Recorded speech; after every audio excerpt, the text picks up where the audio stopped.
প্রশ্নটা আপনাকে রাখতে চাই, তাহলে আপনার মা শেখ হাসিনা আপনারা কি কোনোদিনও ফিরবেন বাংলাদেশে? একদিন না একদিন তো ফিরবই, অবশ্যই। আওয়ামী লীগ অবশ্যই ফের ক্ষমতায় আসবে, একদিন না একদিন আমরা ফিরবো। এই উদ্ভূত পরিস্থিতিতে তিনি এখন শরণাপন্ন হয়েছেন ভারতবর্ষে।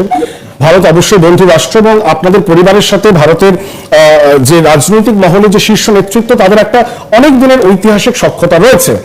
কিন্তু যেটা নিয়ে সবার মনে প্রশ্ন যে আপনার মা যিনি একজন প্রাক্তন প্রধানমন্ত্রী এবং তার বিরুদ্ধে এখন অভিযোগ উঠছে এবং বলা হচ্ছে যে তাকে বাংলাদেশে ফিরিয়ে আনা হোক।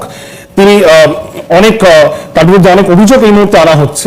তিনি কেন ছাত্রদের বিরুদ্ধে গুলি চালিয়েছেন, কেন এত ছাত্র মৃত্যু হয়েছে, তাই তার শিশু ফেজ দ্য ট্রায়াল, তাকে বাংলাদেশে ফিরিয়ে এনে তার বিচার করা উচিত, এটা বলা হচ্ছে বারবার। এবং ভারত সরকারের কাছে আবেদন করা হচ্ছে যেন তাকে হ্যান্ড ওভার করে দেওয়া হয় বাংলাদেশের নতুন সরকারের কাছে। এইরকম প্রচার তো সবসময় চলে। দেখেন, যখন গতবার আমাদের কু হয়, আমার মাকে গ্রেফতার করে ওনার ট্রায়াল কিন্তু করা হয়, এমন না যে এটা হয়নি, এটা কিন্তু অলরেডি হয়েছে। তবে ওনার বিচার করে দেখা যাচ্ছে ট্রায়ালে কিছুই নাই, ওনার বিরুদ্ধে সব খালাস। ওনার জীবনহানির শঙ্কা আপনি করেন? কারণ ওনার উপর তো গ্রেনেড হামলা হয়েছে এর আগে। হ্যাঁ, ওটাই হচ্ছে আমাদের একমাত্র ভয়, তবে আবারও তো বললাম যে আমাদের দল হচ্ছে দেশের সব থেকে বড় দল, আমাদের কিন্তু বল আছে। আমরা যদি এখন আমাদের দল কিন্তু শেখ হাসিনাকে নিরাপদ রাখতে পারে, তবে সেটা করতে হলে আমাদের শক্ত পজিশন নিতে হবে। আমরা কিন্তু আমাদের নিরাপত্তা নিশ্চিত করতে পারি, তবে সেটা করতে হলে আমাদের লড়াই করতে হতে পারে। আমি সেই লড়াই চাই না।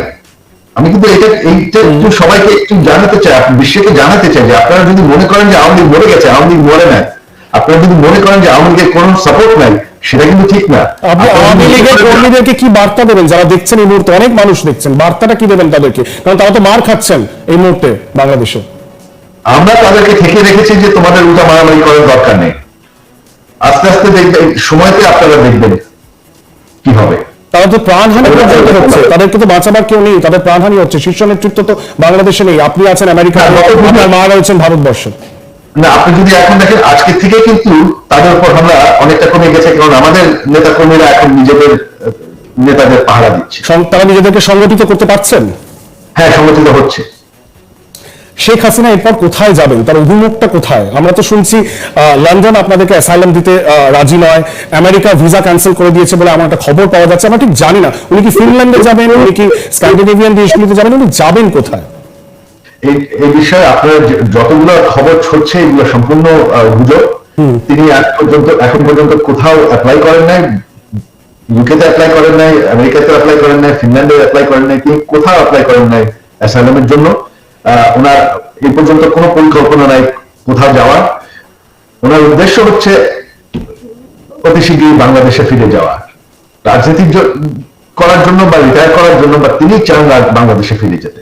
তিনি কি রাজনীতিতে থাকবেন বা রাজনীতিতে প্রত্যাবর্তন করবেন, না রাজনীতি থেকে সরে যাবেন? এটা কোনো সিদ্ধান্ত নেওয়া হয়নি, বাট এখন যেহেতু আমাদের দলকে আবার সংগঠিত করতে হচ্ছে, এটা তিনি করছেন। কারণ আপনি এর আগে বলেছিলেন যে তিনি খুব অভিমানী, তিনি দুঃখ পেয়েছেন, তিনি অভিমানে বাংলাদেশ ছেড়েছেন। হ্যাঁ, সেটা আমরা সবাই অভিমান করেছিলাম। তবে পরের দিন যখন দেখি যে আমাদের নেতাকর্মীদেরকে হত্যা করা হচ্ছে, তখন আমরা বললাম যে আমাদের নেতাকর্মীদেরকে ছেড়ে দেওয়া যাবে না, তাদেরকে অর্গানাইজ করতে হবে, তাদেরকে নিরাপদ রাখতে হবে, আর আওয়ামী লীগের শক্তি দেখাতে হবে, আওয়ামী লীগের পলিটিক্যাল মুভমেন্ট আবার শুরু করতে হবে। বেশ, যে আওয়ামী লীগ শেষ হয়ে যায়নি। বেশ, ভারত সরকারের সাথে, ভারতীয় সরকারের শীর্ষ নেতৃত্বের সাথে আপনাদের কি আলোচনা হয়েছে? আপনারা কি এস জয়শঙ্কর বিদেশ মন্ত্রী বা প্রধানমন্ত্রী নরেন্দ্র মোদীর সাথে ডিরেক্টলি আপনি বা আপনার মায়ের কথা হয়েছে? আমি কারোর সাথে কথা বলি নাই, কি আলোচনা হয়েছে আমি জানি না। বাট আপনি কি খোঁজ নিয়েছেন, খবর পেয়েছেন যে আপনার মায়ের সাথে তাদের কথা হয়েছে কিনা? কারণ তিনি তো একটা এয়ারবেসে এই মুহূর্তে আটকে শরণাপন্ন হয়েছেন। না, শুনেছি কথা হয়েছে, কি কথা হয়েছে আমি জানি না। তবে আমি প্রথমেই প্রধানমন্ত্রী মোদীকে আমার কৃতজ্ঞতা জানাতে চাই, আন্তরিক কৃতজ্ঞতা, আমার মার জান বাঁচিয়ে দিয়েছেন। তবে ভারতের সরকারকে আমি একটু কথা বলবো যে ভারতের ইস্টার্ন সাইডে সিকিউরিটি এবং মাইনরিটিসদেরকে নিরাপদ রাখতে শুধুমাত্র একটি সরকার সক্ষম হয়েছে, সেটা হচ্ছে আওয়ামী লীগ। আর একমাত্র আওয়ামী লীগই পারবে এটা।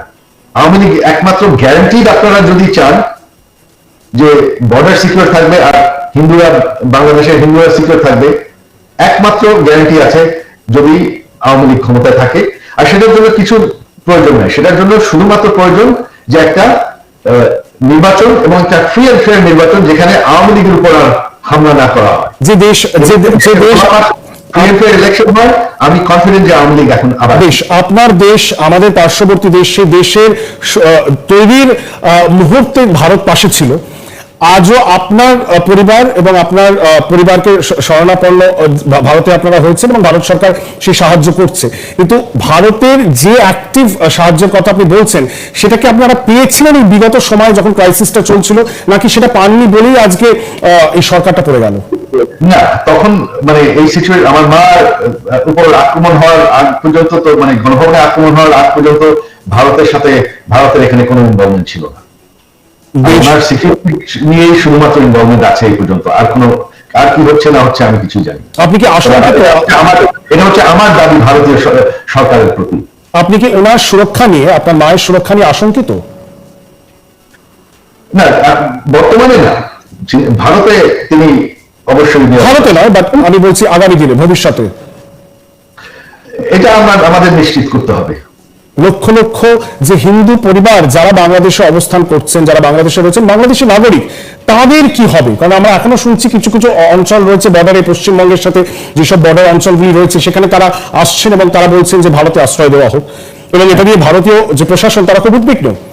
এটা একটা মাত্র সলিউশন, এটা ইতিহাসে দেখা আছে, একটা মাত্র সলিউশন এখন যে দ্রুত বাংলাদেশে নির্বাচন হোক, আওয়ামী লীগের উপর নির্বাচন থামুক, আওয়ামী লীগ যাতে এটা যাতে একটা লেভেল প্লেইং ফিল্ড হয়, এইটা নিশ্চিত করলেই আমি কনফিডেন্ট যে আওয়ামী লীগ ক্ষমতায় আসবে আর আমরা এই সিচুয়েশনটাকে কন্ট্রোল। মানে হিন্দু পপুলেশন বাংলাদেশে সুরক্ষিত থাকবে, তারা বাঁচবে, নাকি একটা বিশাল বড় পলায়ন হবে এবং তাদেরকে পশ্চিমবঙ্গে, ভারতবর্ষে চলে আসতে হবে?